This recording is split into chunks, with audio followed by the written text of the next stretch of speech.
Hello students, welcome to my channel. आज हम इस वीडियो में डिस्कस करेंगे सीडीपी के कुछ एमसीक्यू, तो जो कि सीटेट एग्ज़ाम के लिए बहुत ही ज़्यादा इम्पोर्टेंट क्लास रहने वाली है। तो चलो देखते हैं क्या क्या क्वेश्चन है। तो पहला जो क्वेश्चन है वो लिखा है, children learn gender roles through all of the following except. जो बच्चे जो होते हैं वो जेंडर रोल के बारे में, जो लैंगिक भूमिकाएं होती है उसको लर्न करते हैं, मतलब सीखते हैं। लेकिन कहाँ से नहीं सीखते, एक्सेप्ट लिखा है ना, तो कहाँ से नहीं सीखते हैं वो पूछा है। तो जो मीडिया एक्सपोजर है, मीडिया का मतलब जो टीवी, बच्चे लोग टीवी देखते हैं, टीवी में कार्टून हो गया, एडवर्टीजमेंट हो गई, तो वहाँ पर तो जो लड़कों का रोल और लड़कियों के रोल के बारे में तो दिखाई दे जाते हैं, तो बच्चे वहाँ से सीखते हैं कि बच्चे लड़के को क्या करना चाहिए, लड़की को क्या करना चाहिए।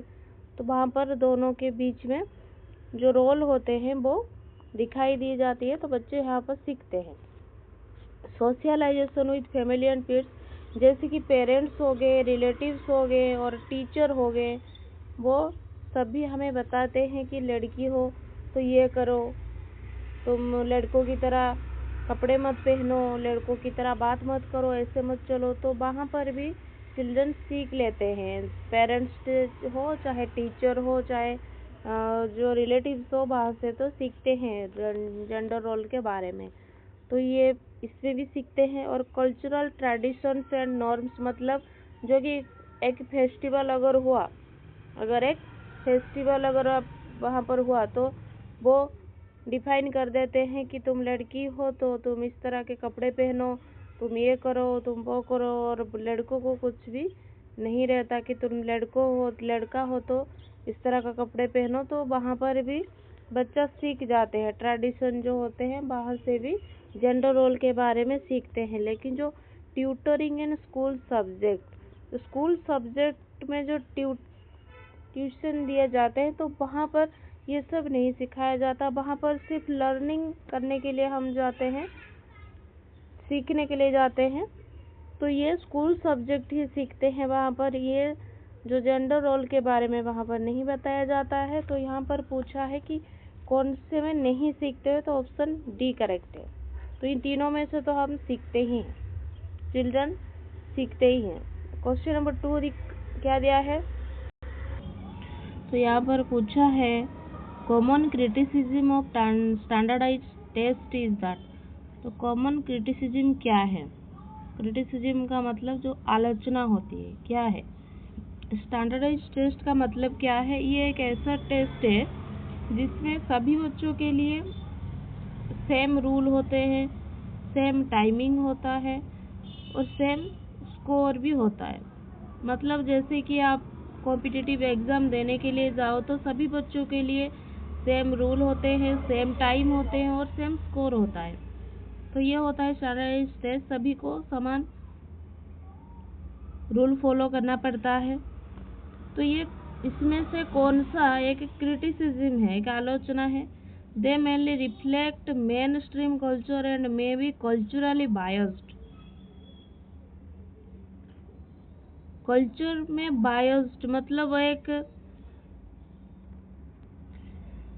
मुख्यधारा संस्कृति को दर्शाती है और इसलिए पक्षपाती भी हो सकती है। ये मतलब अगर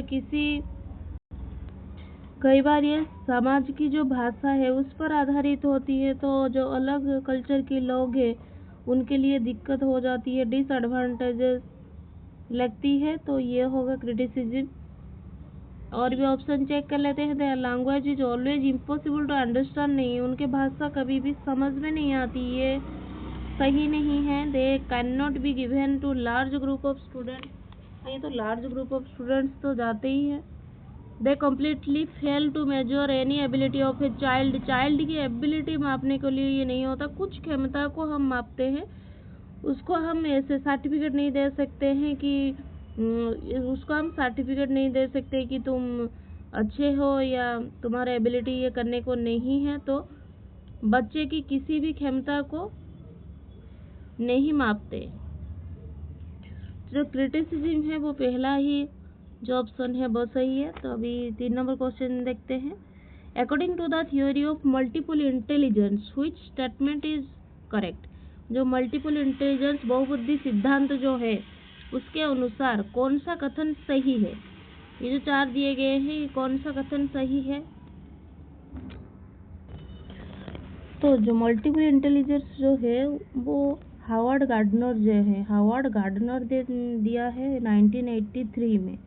उन्होंने बोला है कि जो हमारे इंटेलिजेंस जो है वो केवल आईक्यू के ज़रिए ही सिर्फ मापा नहीं जाता, वो डिफरेंट टाइप के होते हैं, मल्टी डायमेंशनल होते हैं। हमारे जो इंटेलिजेंस है वो मल्टी डायमेंशनल होते हैं।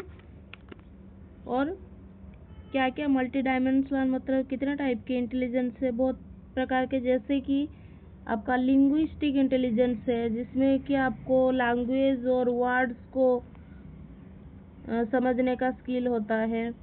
मतलब कई लोग किसी में अच्छे होते हैं तो दूसरे में एवरेज ही होते हैं। मतलब किसी फील्ड में किसका अच्छा होता है तो दूसरे फील्ड में कोई वीक होता है, तो वो मल्टीपल इंटेलिजेंस होता है।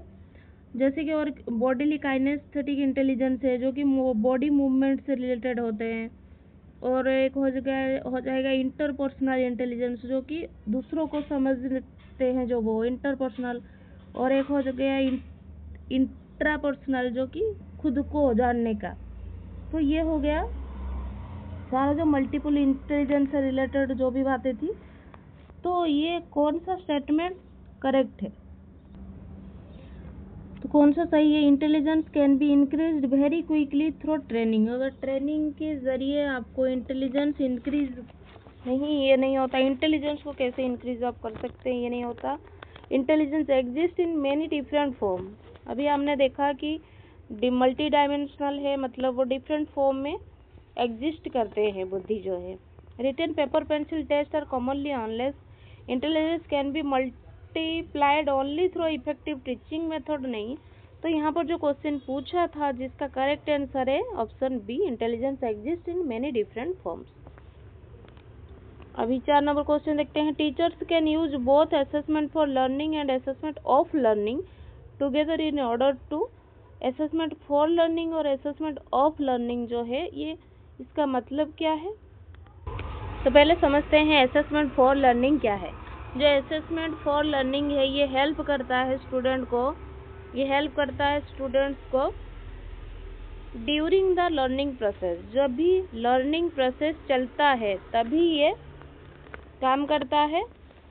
और जो भी गलती है स्टूडेंट्स का वो टीचर के जरिए बता देते हैं कि आपका यहाँ पर गलती हो रहा है, और इसके वजह से क्या करते हैं स्टूडेंट्स अच्छे से सीख पाते हैं। ये स्टूडेंट्स को हेल्प्स करते हैं अच्छा सीखने के लिए। जो कि जैसे हो गए क्लास जब चलती है तब हम क्वेश्चन पूछते हैं, तो क्वेश्चन पूछते हैं इसलिए क्या होता है आपके डाउट्स जो हैं वो क्लियर हो जाते हैं।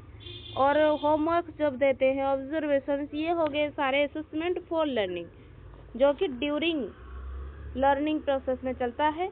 और असेसमेंट ऑफ लर्निंग जो है वो लर्निंग प्रोसेस कंप्लीट होने के बाद जो हम असेस करते हैं स्टूडेंट्स को वो होता है। जैसे कि हम फाइनल एग्जाम हो गए, एग्जाम के जो हम रिपोर्ट कार्ड बनाते हैं वो हो गया असेसमेंट ऑफ लर्निंग। तो assessment for learning during learning process, assessment of learning after completing learning process. तो ये कौन सा जो ऑप्शन है वो सही से दर्शा रहा है। Understand students progress and achievement level. बच्चों की प्रगति और उपलब्धि स्तर जानने के लिए, लेकिन ये पार्शियली ठीक है, दोनों के लिए नहीं है। टुगेदर इन ऑर्डर, पहले आपको फॉर लर्निंग फिर ऑफ लर्निंग दोनों का ही जिक्र होना चाहिए। Identify students learning needs and choose suitable teaching method, ये तो फॉर लर्निंग हो गया। Evaluate performing at regular interval and provide certification, ये तो आपका ऑफ लर्निंग हो गया। Monitoring students progress and set suitable goals, students progress को देखना और सुइटेबल गोल और ब्रिज लर्निंग गैप्स जो है उनका भरना, ये होता है फॉर और ऑफ दोनों का ही मिक्सचर। तो बच्चे की प्रगति पर नजर रखकर उसकी सीखने की कमियों को पूरा करते हेतु उचित लक्ष्य निर्धारित करने के लिए, तो ऑप्शन डी होगा करेक्ट। 5 देखते हैं, which of the following statement is not associated with continuous and comprehensive evaluation. जो कॉन्टिन्यूअस एंड कॉम्प्रिहेंसिव इवैल्यूएशन है ये नॉट किसमें एसोसिएट नहीं करता। It was mandated under the right to education act in India. तो इस राइट टू एजुकेशन एक्ट है जो free and compulsory education provide करते हैं, ये तो कॉन्टिन्यूअस एंड कॉम्प्रिहेंसिव इवैल्यूएशन में जाता है, ये सही है। It is an essential part of the teaching learning process, ये एक महत्वपूर्ण पार्ट है जो टीचिंग लर्निंग प्रोसेस में, ये भी सही है। It focuses on a child's progress in different learning areas, children का प्रोग्रेस जो लर्निंग एरियाज में होता है, डिफरेंट लर्निंग एरियाज में, वो फोकसेस करता है, ये भी सही है। It is use to label children as weak and slow and higher intelligence, ये कभी भी जो स्टूडेंट्स होते हैं उनको लेबल नहीं करता है कि तुम अच्छे हो, तुम इस कैटेगरी में रहो, तुम इस कक्षा में पढ़ो, और तुम वीक हो, तुम इस, ये जब लेबल आ जाता है ये कॉन्टिन्यूअस एंड कॉम्प्रिहेंसिव इवैल्यूएशन बताता ही नहीं। तो ये जो ऑप्शन डी दिया गया इसका सही आंसर होगा, क्योंकि यहाँ पर नोट पूछा था, ऑप्शन डी करेक्ट है। 6 देखते हैं, exceptional giftedness in children is best explained by. Exceptional बच्चों में प्रगतिशालीपन का सबसे उचित कारण क्या है। तो गिफ्टेड चिल्ड्रन होते हैं वो क्या होते हैं, प्रॉब्लम सॉल्विंग उसका अच्छा होता है, क्रिएटिव थिंकिंग वो सोच पाते हैं, डाइवर्जेंट थिंकिंग होता है, तो ये होता है गिफ्टनेस। तो ये जो चारों दिया गया है कौन सा सही होगा, the interaction of heredity and environment, यही सही होगा। वो ओनली हाईली रिसोर्सफुल एनवायरनमेंट, सिर्फ आपको अगर अच्छी वातावरण दिया जाए, केवल संसाधनों से भरपूर वातावरण दिया जाए, तो ये तो गिफ्टनेस नहीं होगा। हैविंग सक्सेसफुल पेरेंट्स, सिर्फ आपको अगर सफलता माता पिता मिल जाए तो ये भी सही नहीं है। फॉलोइंग ए स्ट्रिक्ट जब आड़ा जाता है तो गलत होता है। तो हेरेडिटी एंड एनवायरनमेंट इंटरेक्शन दोनों का ही हो जब तो अच्छा होता है, तो ऑप्शन ए होगा correct. Children from socio economically disadvantages background need a classroom environment. तो जो सोशियली इकोनॉमिकली डिसएडवांटेज, सामाजिक एवं आर्थिक रूप से वंचित पृष्ठभूमि से आने वाले बच्चों के ऐसा कक्षा वातावरण की आवश्यकता होती है। कैसे, mainly teachers them proper behaviour. तो सही आंसर क्या होगा, तो उनका जो भी सोर्सेस हो, जहाँ से वो आते हैं, जो भी बैकग्राउंड हो, उनको आपको रेस्पेक्ट देना चाहिए। तो कहाँ पर है, mainly teachers them proper behaviour, सिर्फ उन्हें सिखाना ये सही नहीं है। Respect and uses their cultural and linguistic knowledge, उनके संस्कृति और भाषाई ज्ञान को महत्व दें तथा उपयोग करें, उनके भाषा को रेस्पेक्ट दें, तो ये अच्छी बात है। Stop them from using their home language, अगर होम लैंग्वेज ही उनको बोलना आपको मना कर देंगे तो कैसे सीखेंगे बच्चे। Group children by ability level, ability level से कभी भी ग्रुपिंग नहीं होता है, तो ऑप्शन बी होगा करेक्ट। 8 नंबर देखते हैं, the most effective classroom support. The most effective classroom support for creative and gifted children depend on, किस पर डिपेंड करता है, तो using personalised and stimulating teaching method by the teacher, तभी मोस्ट इफेक्टिव होता है। क्योंकि टीचर क्या करते हैं, जो भी उनका ज़रूरत होता है स्टूडेंट्स को वो प्रोवाइड करते हैं। शिक्षक द्वारा व्यक्तिगत आवश्यकता अनुसार प्रेरक और उपयुक्त शिक्षण विधियों का उपयोग, जो भी उन्हें चाहिए स्टूडेंट्स को वो उन्हें प्रोवाइड करना, ये तो इफेक्टिव क्लासरूम है। और क्रिएटिव सोच सकता है बच्चा। Giving them extra time for every task, सभी टास्क के लिए आपको उन्हें एक्स्ट्रा टाइम देना चाहिए, ये नहीं है। Showing affection towards them only, सिर्फ एफेक्शन जताना नहीं, तो इफेक्टिव क्लासरूम कैसे होगा वो। Making them responsible for teaching other students को क्यों लेना वो, तो ऑप्शन ए होगा correct. Which of the following is not an appropriate method to support hyperactive children in learning? तो ये जो हाइपर एक्टिव चिल्ड्रन होते हैं वो क्या होते हैं, वो एक जगह पर बैठ नहीं सकते, स्थिरता नहीं होता है उनमें, वो विचलित होते हैं बार बार, तो ये होते हैं हाइपर एक्टिव चिल्ड्रन। तो नॉट अप्रोप्रिएट मेथड, कौन सा अप्रोप्रिएट मेथड नहीं है? Dividing task into small and manageable steps, अगर आप टास्क को छोटे छोटे पार्ट में अगर आप डिवाइड कर देंगे तो वो अच्छे से सीख पाएंगे। सरल भाषा से अगर आपको समझाएंगे उन्हें तो उनके लिए तो अच्छा ही होगा। Providing different method of learning, अगर उनको सिखाना ही है आपको तो डिफरेंट मेथड से आपको उन्हें सिखाना होगा तो वो अच्छे से सीख पाएंगे, ये अच्छी बात है। Including regular physical activity in the routine, regular physical activity उनके रूटीन में ऐड करना चाहिए, ये भी अच्छी बात है। Frequently scolding them for being restless, उनको वो जो बेचैनी रहते हैं उन्हें बार बार डांटना, अगर डांटेंगे तो ये तो अच्छी बात नहीं, अप्रोप्रिएट नहीं लग रहा है, तो ऑप्शन डी हो जाएगा गलत। यहाँ पर नोट पूछा तो ऑप्शन डी होगा गलत। Pattern of divergent thinking are commonly used to identify children who are divergent thinking.